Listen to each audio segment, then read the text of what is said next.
शंकर भगवान की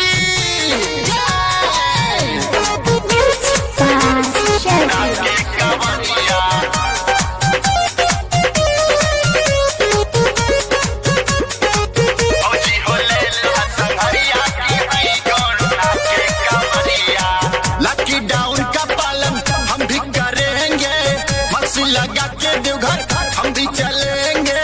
फौजी हो लेला संघरिया की हई गोंडा के कावरिया, फौजी हो लेला संघरिया की हई गोंडा के कावरिया।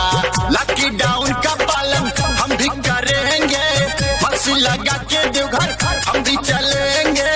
फौजी हो लेला संघरिया की हई गोंडा के कावरिया, फौजी हो लेला संघरिया की हई गोंडा के कावरिया। बोली बोली शंकर भगवान की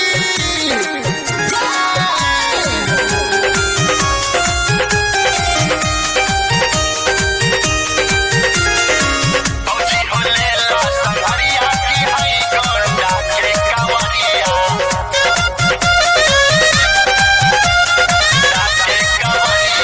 बिना सोचे समझे निकलनी जो घर से, बाबा धाम जाए लमनवा हो तर से।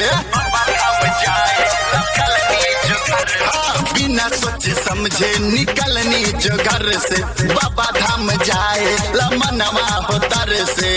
सुनाए काका काकी मन घबराए, जो घर के रहिया ना समझ में आए। हमरो के लेला संघरिया की हई गोंडा के कावरिया, फौजी हो लेला संघरिया की हई गोंडा के कावरिया। बोली बोली शंकर भगवान की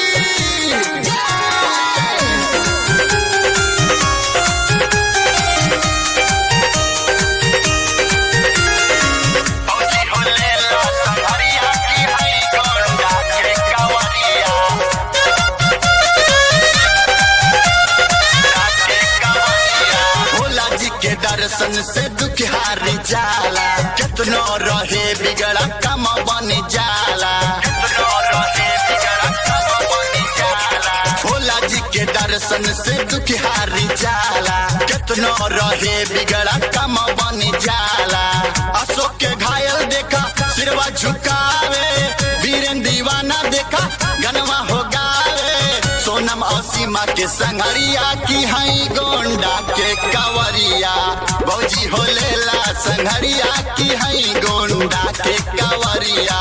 लॉकडाउन का पालन हम भी करेंगे, मक्सी लगा के देवघर हम भी चलेंगे। फौजी हो लेला संघरिया की हई गोंडा के कावरिया, फौजी हो लेला संघरिया की हई गोंडा।